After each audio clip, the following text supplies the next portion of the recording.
Hello, it's Annette here. Welcome to Improve Your Orgasm.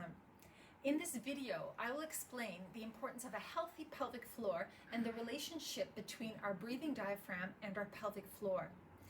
It's an important relationship to understand, as poor breathing patterns can negatively affect pelvic floor function, blood flow, and orgasm. Orgasm can be improved with a dedicated breathing and focused pelvic floor practice. First, the pelvic floor is one of the most important muscle groups in the human body.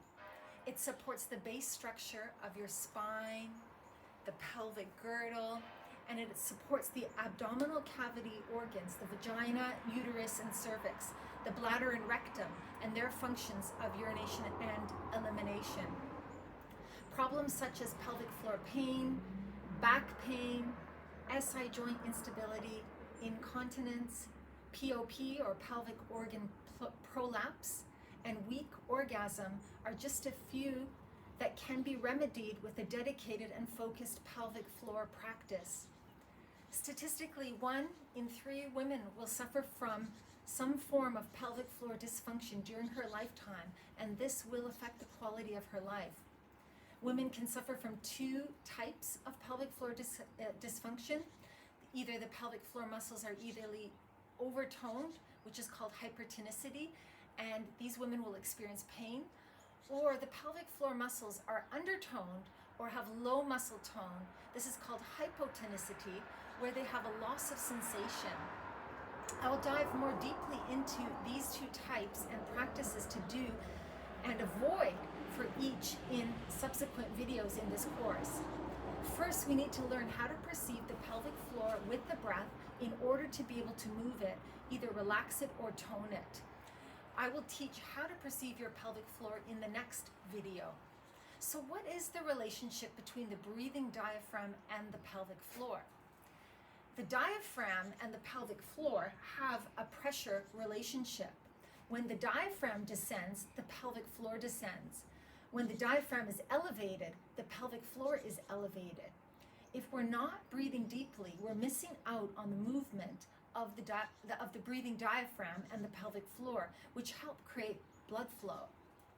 So imagine this is my diaphragm. The diaphragm is a concave muscle like a dome and starts at the back of the spine and wraps onto the bottom of your rib cage. It floats up and down with your breath. As you're breathing in, the lungs are filling up and the diaphragm descends to make space for the expanding breath. The diaphragm is pressing on everything that's in the intra-abdominal cavity, including your pelvic floor. If you look at the pelvis, you can imagine that the pelvic diaphragm works like your breathing diaphragm. When you inhale, this diaphragm is going down, and so is the pelvic floor. And everything, your abdominal wall, the back and sides, your pelvic floor stretches a little bit more. If you're having a diaphragm problem and you're not breathing correctly, it's likely you also have a pelvic floor problem. So a very simple test to do is to close your eyes and just simply notice where your breath is going. A lot of times our breath is shallow and high up in the chest. When we begin to breathe more deeply, we begin to move our breathing diaphragm and our pelvic floor. So let's take a little closer look using this balloon as a demo. Imagine this balloon is my intra-abdominal cavity, and it sits above the pelvic floor, which is my bottom hand, and below the breathing diaphragm, which is my top hand. So bottom hand is the pelvic floor, top hand is the diaphragm. So when we're breathing correctly, when you're exhaling, the diaphragm is lifting up and a little pull on the bottom is happening. The pelvic floor is lifting as well. And when we're inhaling, the diaphragm is pushing down, and you can see the expansion on the bottom of the pelvic floor as there is a little bit of pressure.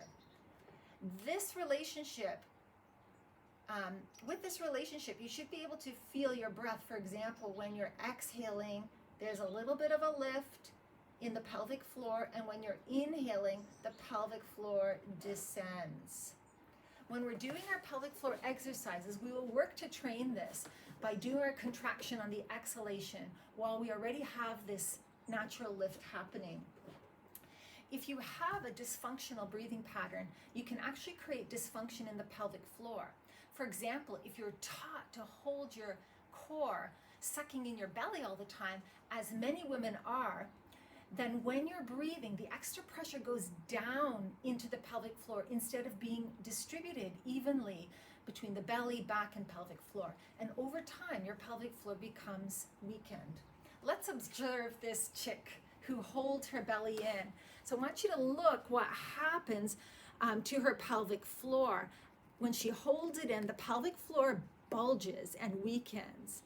And over time, it's overstretched. Welcome pelvic organ prolapse. Also, for not allowing for the full expansion of the rib cage when you breathe, the extra pressure goes down and over time again weakens. It's important to learn to breathe fully, just as nature intended. Just breathe, they say, but how? Watch my video on 3-part or diaphragmatic breathing and learn how to breathe effectively. Let me know if you have any questions. In my next video, we'll practice to perceive the pelvic floor. It's the first step to become aware of if you've never felt your pelvic floor. Let me know if you have any questions. I'd be happy to help. Looking forward to our next session.